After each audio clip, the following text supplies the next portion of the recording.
आइए शुरू करते हैं। मनोविज्ञान में सहयोग एवं प्रतिस्पर्धा, समूह की प्रकृति, समूह की संरचना और समूह के प्रकार। तो सबसे पहला प्रश्न है कि सहयोग क्या है, या सहयोग का मतलब क्या होता है। तो सहयोग आप देखेंगे दो शब्दों के मिलने से बना है, सह प्लस योग। सह का मतलब होता है साथ, आयोग का मतलब जोड़। मतलब जब दो या दो से अधिक व्यक्ति किसी काम को साथ मिलजुल कर करता है, सामूहिक रूप से करता है, तो उसे क्या कहते हैं।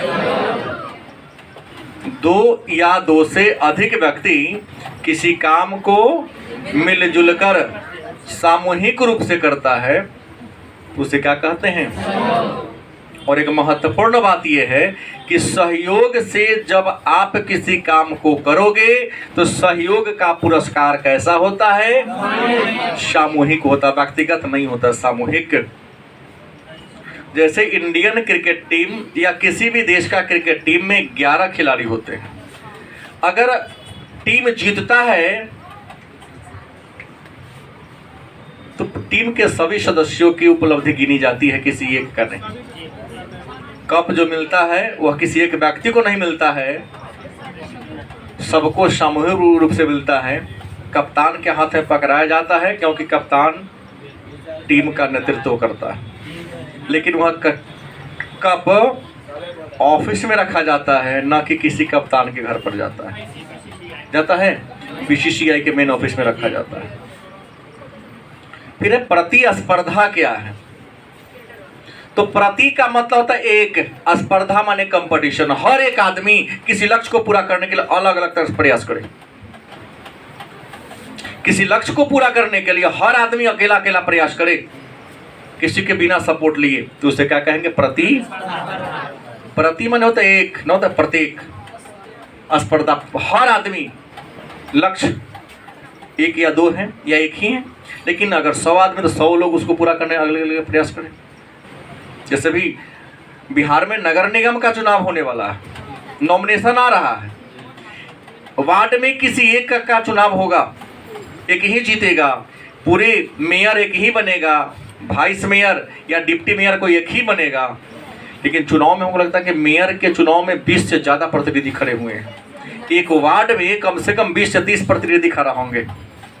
संभव है, अधिकार है आपका भाई, आप सारे शर्त को पूरा करते हो तो खड़ा हो सकते हो, कोई रोक छेक नहीं है, गलत कि सही। लेकिन अंतिम रूप से विजय कितना को मिलेगा। लेकिन सब व्यक्तिगत रूप से प्रयास ज़्यादा कर रहा होगा। हम किसी और को नीचा दिखाने का प्रयास कर रहे हैं, दूसरा हमको और ज़्यादा नीचा दिखाने का प्रयास कर रहा है। तो हर एक आदमी कंपटीशन करके लक्ष्य को अपने हाथ में लेने का प्रयास करे, तो उसे क्या कहेंगे, प्रतिस्पर्धा। और प्रतिस्पर्धा का पुरस्कार कैसा होता है, व्यक्तिगत होता है, सामूहिक पुरस्कार इसमें क्या होता है, नहीं होता है। दूसरी बात, सहयोग तथा प्रतिस्पर्धा जो शब्द है, इस पर अध्ययन करने वाला, इस पर विचार विमर्श करने वाला या लोगों का ध्यान आकृष्ट करने वाला विद्वान कौन था। तो सहयोग और प्रतिस्पर्धा पर अध्ययन करने वाला जो पहला विद्वान था, उनका नाम था ड्यूस। कौन था, ड्यूस नामक विद्वान ने सहयोग और प्रतिस्पर्धा पर लोगों के ध्यान को आकृष्ट करने का या दिलाने का काम किया। अब प्रश्न है, सहयोग के चरण कितने। तो सहयोग माने हेल्प। अगर आप किसी को करते हो, मिलजुल कर कोई एक दूसरे के हेल्प से कोई काम करते हो, तो सहयोग 4 चरणों से होकर गुजरता है। कितने चरण से, 4। सहयोग का पहला चरण है मित्रता। आप सामूहिक रूप से काम करेंगे तब जब आपको विचार मिलेगा, और विचार मिलने के लिए मित्रता होना जरूरी है। क्या जी, विचार नहीं मिलेगा तो सहयोग ही नहीं बनेगा। सहयोग ना बनेगा तो काम कैसे होगा। दूसरा, समूह का निर्माण।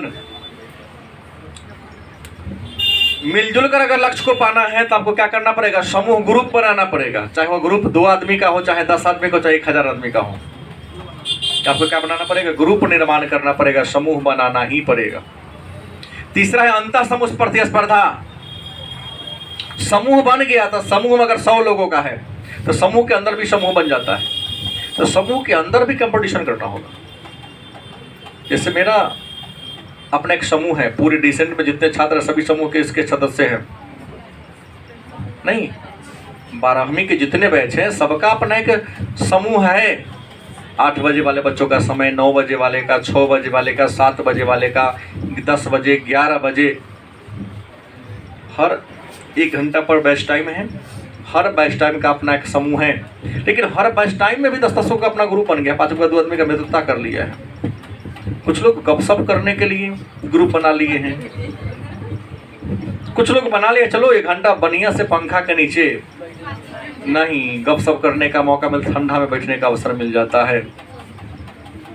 तो कुछ लोग इसलिए ग्रुप बना लिया है कि चलो कि पूरे 50-60 बच्चों का तो समूह है, लेकिन हम 5 गोरे मिलकर 50 पर से आगे रहने का प्रयास करेंगे, और 5 मिलकर अलग से प्रयास करता है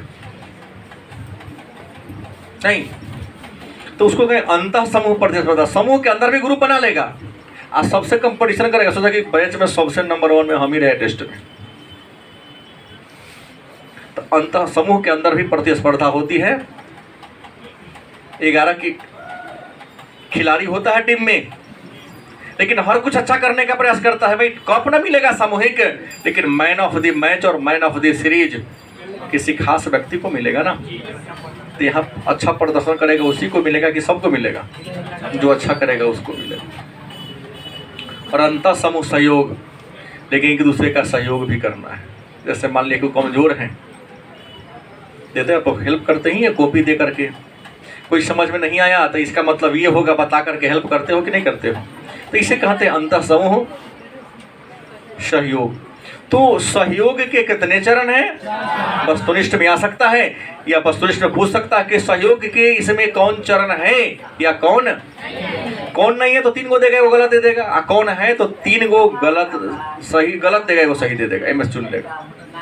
अब है सहयोग एवं प्रतिस्पर्धा के निर्धारक तत्व, मतलब सहयोग एवं प्रतिस्पर्धा को निर्धारित करने वाले तत्व कौन है।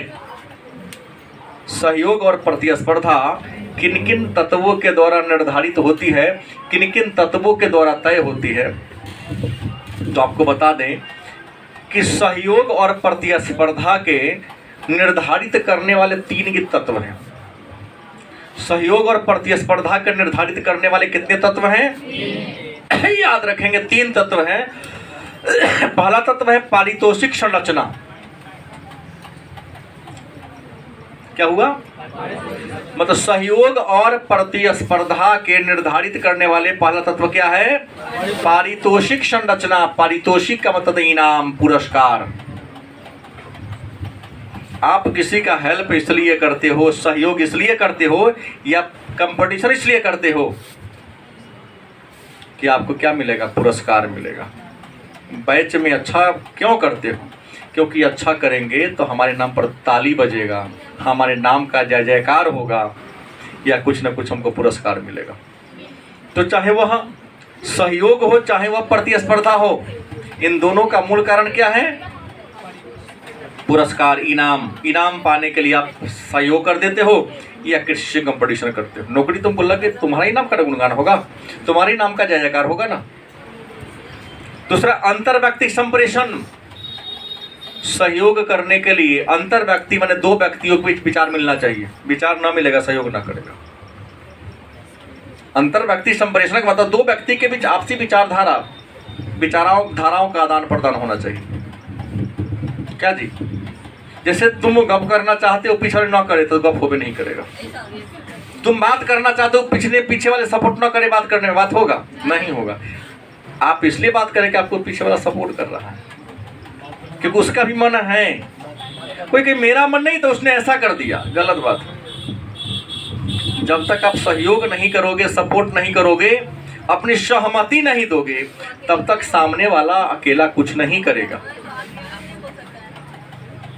क्या सुधा गलत है कि सही? सही है, इसलिए तो हमेशा ये भी बैठते अपने मित्र के आगे पीछे।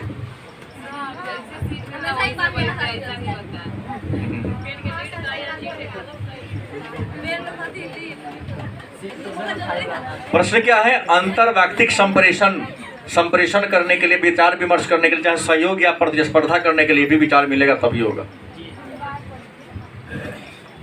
सबको कॉपी देता है? नहीं देता है। आप एक ही क्लास के सारे बच्चे हैं, क्या सभी लोग सभी को अपना फेयर का कॉपी देते हैं? तो फोटो खींचने के लिए मांगता फिर तो तब तो देवे नहीं करता है। मतलब क्यों नहीं दे रहा? क्योंकि विचार नहीं मिल रहा है। आज जिससे विचार मिल गया, कॉपी तो फोटो तो क्या खींचने ना, कॉपी ले जो बाद में लिख के देगी।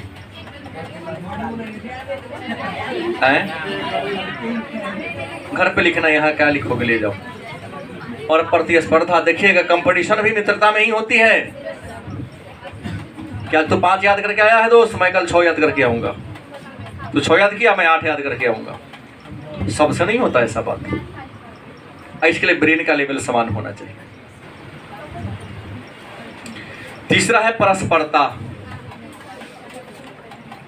सहयोग करे चाहे कंपटीशन करे, परस्परता के लिए कहोगे सर परस्परता का मतलब क्या होता है? तो परस्परता का मतलब ये कहता है कि आप किसी को हेल्प इसलिए करते हो। परस्परता का मतलब हो गया कि आप किसी को सहयोग इसलिए करते हो ताकि आपके मन में यह भावना होती कि वह भी हमारा हेल्प करेगा, सहयोग करेगा। नहीं, जब एक व्यक्ति यह सोचकर दूसरे को हेल्प करता है कि वह भी हमको कभी सहायता करेगा या उसने कभी हमको सहायता किया था, इस विचार को क्या कहेंगे? तो सहयोग और प्रतिस्पर्धा का एक और तत्व हो गया, क्या हो गया? परस्परता। परस्परता की भावना से ही आप किसी को हेल्प करते हो। गलत कि सही? किसी को साइकिल पर बैठा के क्यों लाए? क्योंकि जिस दिन तुमको न रहेगा उस दिन वो भी बैठा के लाएगा। नहीं, सिद्धांत तो यही कहता है, आप फॉलो करो या नहीं करो, लेकिन सिद्धांत तो यही कहता है। अब समूह के निर्माण की प्रकृति की बात करते हैं कि समूह निर्माण की प्रकृति क्या है। याद रखिएगा, समूह निर्माण की प्रकृति की बात करते हैं तो समूह निर्माण के प्रकृति में सबसे पहला आपका व्यवहार या विचार होना चाहिए, लक्ष्य होना चाहिए। समूह निर्माण इसलिए करते हैं क्योंकि आपको किसी लक्ष्य को पाना है, किसी बड़े उद्देश्य को पूरा करना है। कोई बड़ी समस्या आने वाली है, उन बड़ी समस्या से आपको बाहर निकलना है। समूह निर्माण का उद्देश्य तो यही होता है। विद्यार्थी के लिए फरवरी भी एक भारी समस्या है। समूह बना के रखोगे तब आपके दूसरे को हेल्प करेगा, आप नहीं करोगे तो काहे कोई हेल्प करेगा? पहले जितनी उग्रता थी अब धीरे धीरे उग्रता की भावना आप में घटेगी। अब उग्रता मित्रता में बदलेगा, क्योंकि एग्जाम क्या रहा है? समीप आ रहा है?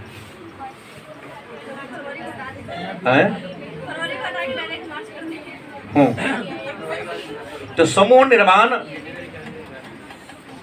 की प्रकृति की बात करते हैं। समूह निर्माण की प्रकृति क्या होता है? किसी लक्ष्य को पाना, किसी उद्देश्य को पाना या किसी समस्या से मुक्ति पाना, बाहर निकलना होता है। अगर समस्या ना हो तो इंसान किसी से हेल्प नहीं मांगेगा, ना सहयोग करेगा, ना कंपटीशन करेगा। क्या जी? जानता है इंसान को कि हर इंसान को हर से जरूरत पड़ती है और अकेला चाना भार नहीं फोड़ता। आप कितना बड़ा क्यों ना हो जाओ, लेकिन फिर भी आप अपने सभी जरूरतों को पूरा नहीं कर सकते। क्या अगर ऐसा होता तो जो गांव के सबसे पूंजीपति धनवान है वो सबको अपने पैरों तले कुचलते हुए चलता? गलत सही? आज वर्ल्ड का सेकेंड कैपिटलिस्ट या रिचेस्ट पर्सन वर्ल्ड का गौतम अडानी इंडिया का है। क्या अकेला बन गया गौतम अडानी? नहीं, उस समय को ये किया होगा, लोगों के समय को खरीद लिया। उसने भी एक बिग समूह बनाया। जीवन में आगे बढ़ना है तो समय को क्रय करना पड़ेगा, समय को खरीदना पड़ेगा, किसी न किसी के समय। बिना समय को खरीदे आप आगे नहीं बढ़ सकते। हम अकेला 12 घंटा काम कर सकते हैं, 8 घंटा काम कर सकते हैं, 10 घंटा काम कर सकते हैं, लेकिन जब हम सो रहे हैं उस समय भी मेरे लिए कोई काम करने वाला इंसान होगा, तब आगे बढ़ेंगे। इसका मतलब ये नहीं कि नेटवर्किंग में जुड़ जाना। नेटवर्किंग वह दलदल है जो इंसान को बाहर निकलने का मौका। नेटवर्किंग जो होता है मकड़ी के जाल के समान है कि मकड़ी के जाल के जो बीच में होता है बड़का मकड़ा वो सबको चूस के खा जाता है। अब काते काते वाला जो किनारे वाला जीवन भर रह जाता है। मेरा मानना है कि नेटवर्किंग मकड़ी के जाल के समान है कि मकड़ी के जाल में जो बीच में होता है वही लाभ उठाता है केवल। किनारे किनारे वाला खूब गधा की तरह मेहनत करेगा, अब बड़ा मुश्किल से भात दाल तरकारी खाते चलेगा उसका। किसी के दरवाजे पर जाओगे ना, फलन माँ गए उसी को प्लान देते हो, लड़का से कहवा देगा पापा ना घर है, तब तू देखेगा तुमको आते तो निकल देगा ना, हमको जाना है, बड़ी इमरजेंसी है। रिश्तेदारी बढ़िया निभाना है, नेटवर्किंग से दूर रहो, क्योंकि नेटवर्किंग जोड़ने वाले से उसके दोस्त यार सब दूर हो जाते हैं। क्योंकि नेटवर्किंग ने कुछ लोगों को आबाद किया है, मैक्सिमम लोगों को रोड पर ला दिया, बर्बाद कर दिया। हो सकता है मेरा बात गलत भी हो, लेकिन अपने इस अनुभव को देखा हूं, मैं किसी से जुड़ा नहीं। बहुत बड़ा दबाव आता है, लेकिन हम उसके बातों को सुनकर दो चार को हम ही को सुना के चल तू ड्राइवर बनेगा, ही करेगा, ही रह जा, कुछ नहीं करेगा। कुछ नहीं है, जो करेंगे सब देखा जाएगा ना। कुछ नहीं करे मेरा बच्चा कर लेगा ना, ये तो गारंटी बुढ़ापा दुखमय नहीं बीतेगा, बीतेगा नहीं। इतने सारे मैंने निर्माण कर दिया गड़बड़ी, अच्छा किया कि गड़बड़ी होगी ही नहीं, कभी होगी नहीं होगी। लेकिन नेटवर्किंग में तो गारंटी है कि जिसको बना दिए न गुणगान करेगा, दो को गुणकार करेगा, 98 को क्या करिए आएगा। हृदय का श्राप भी पड़ता है ना कि फंसा दिया हमको। तो समूह का निर्माण किसी लक्ष्य को प्राप्त करने के लिए, समस्या से बाहर निकलने के लिए करते हैं। प्रश्न है तो समूह है क्या, समूह कहते किसे? मन में एक बात आएगी कि व्हाट इज ग्रुप, समूह क्या है, समूह की परिभाषा क्या होगी? तो उत्तर होगा कि दो या दो से अधिक व्यक्ति, दो या दो से अधिक व्यक्ति आपस में मिलजुल कर जिस संगठन का निर्माण करते हैं उसी संगठन को क्या कहते हैं? दो या दो से अधिक व्यक्ति जब आपस में मिलजुल कर जिस संगठन का निर्माण करते हैं उसी संगठन को क्या कहते हैं? एक वस्तुनिष्ठ हम बोल दिए, आप लोग समझे नहीं, समझ गए? तो एक प्रश्न पूछ दूं, खड़ी हो। समूह निर्माण के लिए कम से कम कितना व्यक्ति होना चाहिए? हम लोगों ने एक प्रश्न मैंने बोल दिया, अब उत्तर याद रहेगा तब ना, बैठ जाओ। हमने कहा कि दो या दो से तो कम से कम कई होना चाहिए। कई बार प्रश्न पूछा गया है, जरूरी नहीं कि जो मैं कॉपी में लिखा वही टकराएगा। कई बार मैं बोल दिया उसको भी सुन लो, वही तुमको टकरा जाएगा। कॉपी लिखना महान नहीं है, जो मैं बोलता हूँ वो ज्यादा इंपॉर्टेंट है। और आप लोग लिखते समय सीरियस रहते हैं, जो बोलता उस समय शांत रहते ही नहीं है। किसी भी क्लास में लेक्चर इंपॉर्टेंट होता है, लिखना तो किसी को कॉपी से फोटोकॉपी करा सकते हैं, लेकिन जो मैं बोला इसका फोटोकॉपी नहीं होगा, इसका फोटोकॉपी बैठकर क्लास में सुनने से ही होगा। तो प्रश्न है कि समूह क्या है? हमने क्या कहा कि दो या दो से अधिक व्यक्ति आपस में मिलजुल कर एक संगठन का निर्माण करते, उसी संगठन को क्या कहते हैं? क्या कहते हैं? तो प्रश्न होगा कि सर समूह की विशेषता क्या है? समूह की विशेषता क्या है? तो भाई समूह की पहली विशेषता यह है कि यह लोगों का एकत्रीकरण है। लोग एकत्रित तो ही हुआ तो समूह बनेगा? नहीं बनेगा। दूसरी विशेषता है कि समूह परस्परता पर निर्भर होते हैं कि आज मैं यहाँ नहीं हूँ तो तुम मेरे लिए कर दो। जैसे पंच परमेश्वर सोनी आपको मैं पढ़ाया हूँ, एक चौधरी साहब और एक सिख साहब थे, दोनों में खाटी गहरी मित्रता थी। एक हिंदू एक मुसलमान, कोई किसी के घर खाता होता नहीं था। लेकिन जब चौधरी जी कहीं बाहर जाते तो जुम्मन शेख उसके घर का सारा काम कर देता, खेती बाड़ी सब करा देता। और जब जुम्मन शेख कहीं जाते, कौन चौधरी? अलगू चौधरी उसके घर के सारे काम वो कर देता। समूह में से फायदा है। आज जो बच्चा नहीं आया होगा उसका मित्र अगर कोई होगा ग्रुप होता, कह देना फलाना पढ़ाई हुआ है, फलाना होमवर्क मिला है, कहेगा ना? कहता है, कहता है, नहीं कहता है तो अचानक कभी ओएमआर पर सीट पर टेस्ट लेते तो बढ़ लेके कहाँ से जाता है? अरे टेस्ट हो चलो, टेस्ट में शामिल हुआ, नाम लिखाया, 200 बच्चे, पहुंच जाता है 350 बच्चे। एक बार तो हद हो गया। 145 हुआ, तो उस दिन दिया टेस्ट 425 लेगा पूरे। हाँ, जहाँ जहाँ गए सारे लोगों ने रूम खाली कर दिया। लेकिन थोड़ा सा वरिष्ठ हूँ उम्र में, ज्ञान में नहीं। जिनको कहे सर लीजिए कोई बात नहीं, आपके नाम पर खाली कर देते हैं। अचानक लेके आए, भगाना भी संभव नहीं था। फाइनल टेस्ट था एक बार। तो प्रश्न क्या है कि समूह की विशेषता क्या होती है, कि समूह में निर्भरता होती है कि हम आप पर निर्भर है, आप हम पर निर्भर है। ये सोचते हैं कि आप हमारा काम कर दीजिएगा। अरे फलाना जगह जा रहे हो, अरे हमको भी जाना था, तुम वहाँ का काम कर दो, हम यहाँ का काम कर देंगे। जैसे ये सब बच्चा आप तुम समझो, छठी चरण का टीचर का वैकेंसी आया, लोग 1000-2000 जगह, बहुत जगह फॉर्म गिराया। हम एको दिन कहीं नहीं गए, मैं कहीं नहीं गया, और सीतामढ़ी जिला के कई प्रखंड में हमारा लेटर पहुंच गया। कैसे पहुंच गया? तो मेरे पास तो बहुत बड़ा समूह, कहाँ घर है पूछ ली, कहाँ पंचायत है पूछ ली, अच्छा उस सीट है मेरे कैटेगरी का, शनिवार को इसको दे देंगे, वो तो गिरा के चलाना। हम अपने सारे बच्चों को दे दिए खुद लिफाफे। ये लोग कहा कि अब हम ही नहीं गिराए, अन्य लोग भी, सर आपका बच्चा तो बहुत दूर दूर से आता है, गिरवा दीजिए। कई हमारे मित्र लोग हैं, उनका भी लेटर लिए, और आप लोगों के माध्यम से हम 17 प्रखंड में पहुंच गए।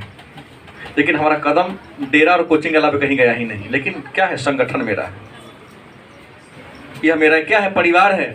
हम इसकी सहायता से भारी संगठन की विशेषता है कि भारी से भारी बड़ी आसान काम में कर सकते हो। गलत सही। उसके बाद किसी लक्ष्य को पूरा कर सकते हो बड़ी आसानी तरीका से। अकेला कुछ नहीं करोगे, लेकिन समूह में है तो कुछ भी असंभव नहीं है। क्या जी? 2011 में क्रिकेट फाइनल इंडिया और श्रीलंका के बीच हुआ था। पहली एक ही दिन क्रिकेट हम देखबे किए। अब जिनके यहाँ टीवी देखने जाते थे, उनके पिताजी आ गए, उन्होंने फोन किया कि आई हमारा घर पर टीवी नहीं चलेगा, बाबूजी आ गए। क्रोधित होंगे, ये करेंगे, ये आ गया तो क्या हो गया, उनको मना लेते हम लोग हैं, अंकल जी आज देखने दीजिए फाइनल मैच है। ना ऐसा बात नहीं होगा, कहा कि ना दिखाएंगे। 10 दोस्त थे, कहा कि निकले बाजार में, कहा टीवी खरीदना चाहिए, थोड़ा थोड़ा सबके पल से पैसा निकला। किसी के हाँ उसी दिन खरीदा गया, और हुआ कि जो लिएगा वो लास्ट में सबको पैसा दा देगा। क्या सब शादी क्यों खरीदाएगा, कि आज तो खरीदा जाएगा। लेकिन जिसके घर में फाइनली जो ले लेगा, वो धीरे धीरे सबका पैसा क्या करेगा, सधा देगा। लाइन पहले कम रहा करती थी, जनरेटर वाले सप्लाई देता था 75 रुपया, 60 रुपया, 100 रुपया के महीना पर। हाँ कि तेल, कहा कि तू जनरेटर चलाएगा, तेल के 100 दाम हम देंगे। तो कहा कि सर जी आदमी दे दे, चल देखे ना आप लोग, तो फ्री में वो जोड़ दिया। कहा कि हम ही देखने वाले हैं, तो लाइन सप्लाई तो होबे करेगा, आप ही देख लीजिएगा। 100 रुपया आज का बेसिक केवल दे दीजिएगा, क्यों तेल ज़्यादा लगेगा ना, पूरा तेल क्यों दीजिएगा, केवल 100 रुपया ज़्यादा दे दीजिए। वो क्रिकेट का प्रेमी था, मुरलिया चक्के था एक। तो प्रश्न क्या है, अगर अकेला जाता खरीदाता, नहीं खरीदाता। समूह में तो सब काम हो गया। समूह में थे, जनरेटर वाला को फ़ोन की, वो हमको जानता था व्यक्तिगत रूप से, कहा कि सर 100 रुपया से बेसी नहीं लेंगे, 200 जाता, 2000, 1000 रुपया लेता हूँ। क्या चलिए जनरेटर जगह गिरा देते हैं। हुआ कि जब लाइन कटेगी जनरेटर चालू हो जाएगा, जब लाइन रहेगी तो जनरेटर क्या हो जाएगा। तो ये समूह से फायदा मिलता, अकेला फायदा नहीं मिलता। फिर कहिएगा सर दल क्या है, भीड़ क्या है, दल क्या है। तो दल माने अंग्रेजी में टीम कहते हैं। किसी लक्ष्य को पूरा करने के लिए अलग अलग समाज के लोग अलग होगा, लेकिन विचार क्या होगा, समान विचारधारा वाले लोगों के समूह को क्या कहते हैं, समान विचारधारा वाले लोगों के समूह को। चाहे वो भारतीय जनता पार्टी को भी एक दल है, आरजेडी एक दल है, जनता दल यूनाइटेड एक दल है, लोक जनशक्ति पार्टी के दल है, आम आदमी पार्टी क्या है, एक दल है। क्योंकि अलग अलग लोग हैं, लेकिन सबका विचार क्या है, हर जाति हर धर्म के लोग हैं, लेकिन सबका विचार क्या है, तो वो क्या बन गया, दल। फिर प्रश्न भीड़। तो लोगों के समूह को हम ग्रुप या समूह कहते हैं। तो क्या भीड़ क्या है, किसेंगे भीड़ क्या है। तो कहता है कि जब बहुत ज्यादा लोग अचानक बिना किसी कारण के, बिना किसी लक्ष्य के, बिना किसी उद्देश्य के एक जगह इकट्ठा हो जाए, मेला को भीड़ नहीं कहा जाएगा। मेला का एक दिशा होता है, दशा होता है, उद्देश्य होता है, वहाँ सबकी व्यवस्था पहले से होती है। अचानक इकट्ठा हो गया, जो सोचे नहीं थे आप। मेला तो लगता है ना कि अमुक तारीख से अमुक तारीख तक लगेगा, आप टारगेट करके घूमने गए हैं, आपको वहां जाने का एक लक्ष्य होता है, लेकिन भीड़ क्या है, दुर्घटना को कोई शिकार हुआ अचानक, बड़े कैसे हो गए, क्या हो गए, कौन आदमी कहाँ के है, लमर लमर के सब देख रहा है, उठा के लेके जाएगा नहीं, बांध बनाएगा लमर लमर, कोई उठा के ले जाना नहीं है, तुम क्यों नहीं ले जाओगे, कोई वीडियो बनाएगा। हाँ, प्रश्न क्या है, भीड़ क्या है, तो बिना किसी लक्ष्य के, बिना किसी उद्देश्य के अचानक जब बहुत ज्यादा लोग कम जगह में इकट्ठा हो जाए, मेला का दायरा तो बड़ा होता है ना, तो उसे क्या कहोगे, काहे राजनीति बातें, गैर रिक्शा वाला का दल होगा कि नहीं, कपड़ा दुकानदार का होगा कि नहीं। हमने राजनीति का उदाहरण दिया, सब उदाहरण तो दूंगा नहीं ना। हमने कहा कि अलग अलग विचार, अलग अलग लोग, लेकिन जब सबका विचार क्या हो, लक्ष्य एक हो, और तब मिले तो क्या कहलाएगा। लेकिन भीड़ में विचार, सिद्धांत, आदर्श, उद्देश्य एक होता ही नहीं, सीधे इकट्ठा होके लमर लमर के देखे कथी बोले तुम नानू जाने अभी तैली, यही बात सब कहेगा, सीरियल बात कोई नहीं कहेगा, कौन था कहाँ का था कुछ नहीं जानेगा। हाँ, बहुमूल्य काम को छोड़कर भी थोड़ा रुक जाएगा। फिर दल तथा भीड़ में क्या अंतर होते हैं, तो दल और भीड़ में अंतर है, दल और समूह में अंतर है। दल या समूह समान विचारधारा वाले लोगों का संगठन होता है, लेकिन भीड़ में किसी का कोई विचारधारा समान, यहाँ आत्मीयता की भावना होती ही नहीं है। आत्मीयता होती तो जो एक्सीडेंट का शिकार उसको लेकर अस्पताल में पहुंचाता कि वीडियो बनाता। गलत सही अंतर है, अंतर दल और समूह में अंतर नहीं होगा, दोनों से दल और भीड़ में अंतर होगा। जैसे नहीं, समूह जब विचार अलग होता मलबे नहीं करेगा, समूह विचार अलग होगा तो समूह नहीं बनेगा। समूह या दल बनने के लिए विचार मिलना, जाति धर्म मिलना जरूरी नहीं है, क्षेत्र मिलना जरूरी नहीं है, लेकिन विचार मिलना, जब तक विचार नहीं मिलेगा दोस्ती नहीं होगी। इसलिए विचार का मिलना सबसे महत्वपूर्ण का है, विचार का मिलना। हाँ, एक अंतर है कि दल का एक ही लक्ष्य होता है खास विशेष, लेकिन समूह के कई लक्ष्य होते हैं। जैसे राजनीतिक दल है, एक ही लक्ष्य सत्ता को प्राप्त करना, लेकिन आपका जो सामाजिक समूह का एक ही लक्ष्य नहीं है। समाज में जितनी समस्याएं हैं उन सारी समस्याओं का सामना नहीं करना, समाधान करना। अब सवाल है कि लोग समूह में क्यों शामिल होते हैं। कोई ना कोई रीजन होगा, बिना रीजन के कोई काम नहीं होता है। लोग समूह में क्यों शामिल होते हैं, तो लोग समूह में शामिल होते हैं, इसके कई रीजन हैं। ग्रुप में शामिल होने का, दल में शामिल होने का कई रीजन है। पहला रीजन बात करते हैं प्रतिष्ठा या हैसियत,